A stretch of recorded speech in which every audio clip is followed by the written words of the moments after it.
현재 시각 오전 9시 31분부터 함께하고 계십니다. 내가 폭탄을 가지고 있는데 한강 다리를 폭파하겠습니다. 통화를 아예 생방으로 가져보고 직접 생방송하기로 결정했습니다. 여보세요, 들리십니까? 바로 사람 하나만 불러주세요. 대통령이요.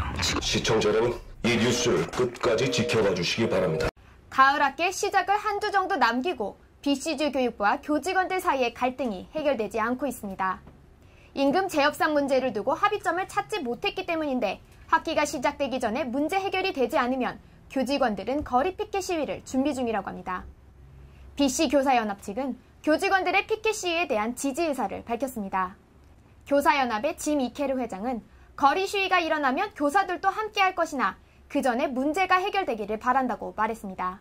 그는 학교에서 근무하는 모든 직원들은 학교는 물론 학생들에게도 매우 중요한 사람들이라고 덧붙였습니다.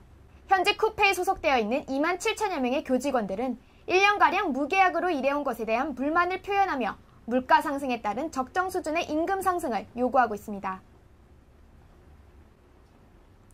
BC주 녹색당이 임시 리더를 결정했습니다.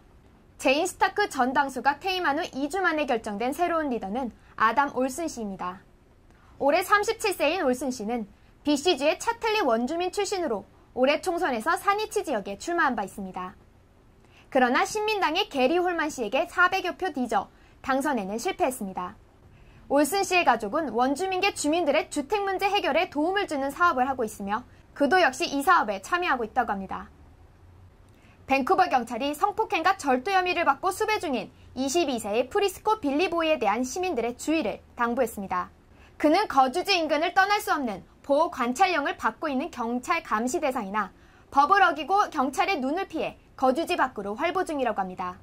빌리보이 씨는 157cm, 66kg의 체격에 어두운 갈색 머리와 녹색 눈을 가진 원주민계 남성으로 양쪽 팔에 문신을 가지고 있다고 합니다. 오른쪽 팔 아래쪽에는 웨스트, 왼쪽 팔 아래쪽에는 사이드, 그리고 오른쪽 팔 위에는 해골 문신을 가지고 있는 것이 특징입니다. 경찰은 빌리보이 씨가 광역 밴쿠버 곳곳과 윌리엄스 레이크 지역에 연고를 갖고 있다고 전하며 그를 발견할 시 911에 신고하되 그에게 접근하지 말 것을 당부했습니다. 밴쿠버시 측이 주차장 부족 문제로 인한 주민들의 불만 완화를 위해 주차금지 규제를 시작했습니다. 그동안 랍슨 스트리트와 데이비 그리고 덴만 스트리트에서 오후 3시부터 6시 사이에 금지되었던 노상 주차에 대한 규제가 풀린 것입니다. 밴쿠버 시청의 론 르클레어 씨는 더 이상 규제가 필요하지 않다는 결론에 도달, 규제 완화를 실시하지만 교차로 부근의 주차구역은 폐쇄할 예정이라고 전했습니다. 그는 해당 지역의 주차금지를 폐지한 후 교통체증이 심해진다고 판단될 경우에는 새로운 규칙을 만들어 문제를 해결할 예정이라고 말했습니다.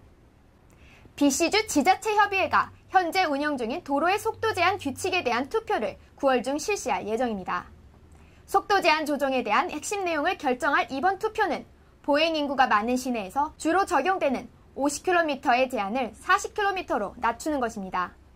하지만 이를 두고 각 지역 시의원들과 교통 관련 기관의 전문가들 사이에서는 반대 의견이 주를 이루고 있어 통과가 쉽지 않다고 합니다.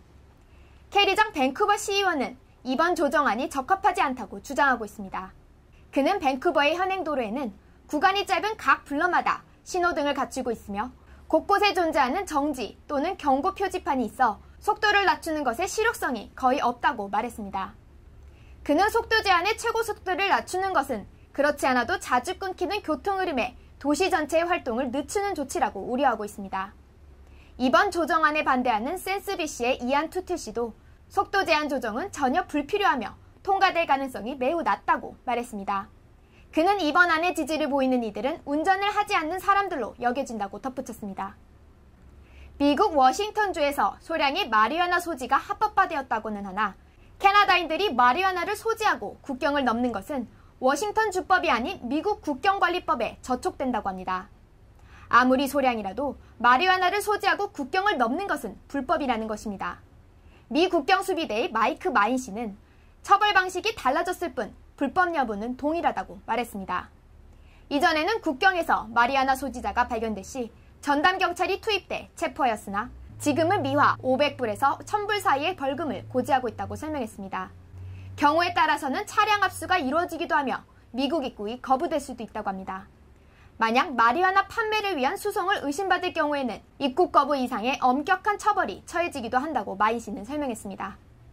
BMW 운전자들이 도로상에서 가장 공격적이고 이기적으로 운전하는 것으로 나타났습니다. UC 버클리와 토론토 대학이 공동으로 조사한 이 내용은 지난해 운전자들의 교차로 및 횡단보도에서의 운전자 행동을 조사한 것이라고 합니다. 결과에 의하면 고가의 차량을 모는 운전자들이 다른 차량이나 보행자에 대한 배려가 가장 적은 것으로 드러났다고 합니다. 특히 BMW 운전자들이 가장 난폭한 것으로 알려졌는데 실제로 고속도로 안전보험협회의 자료에 따르면 충돌사고 클레임으로 인한 보험사의 손실이 가장 높은 차 톱10에 BMW의 3시리즈와 7시리즈가 포함되어 있었습니다. BMW 3시리즈 투도어 모델과 7시리즈는 일반 차량들에 비해 보험사 손실이 전국 평균의 각각 3배와 2배에 달하는 것으로 알려졌습니다. 올 여름 주말 세 차례의 폐쇄를 단행하며 진행되던 페틀로 다리 보수 공사가 덜 마무리되었다고 합니다. 트랜스링크 층은 예정된 기간 동안 공사가 수월하게 진행되었으나 추가 보수 공사가 필요하다는 결론에 다다랐다고 합니다. 오랜 시간 동안 사용한 다리인 만큼 주행자들의 안전을 위해 보수해야 할 곳이 아직도 많다는 것입니다. 추가 보수 공사를 위한 폐쇄 시기를 결정하기 위해 트랜스링크 측은 서리와 뉴웨스트민스터 등 관련 시당국 및 교통 관련 기관들과 상의 중이라고 합니다. 트랜스링크의 데릭 제이블 대변인은 페틀로 다리가 폐쇄되면 유료화된 포트만 다리를 지나야 하는 주민들의 불만이 높지만 무엇보다 중요한 것은 다리의 안정성 여부라며 공사의 필요성을 전했습니다.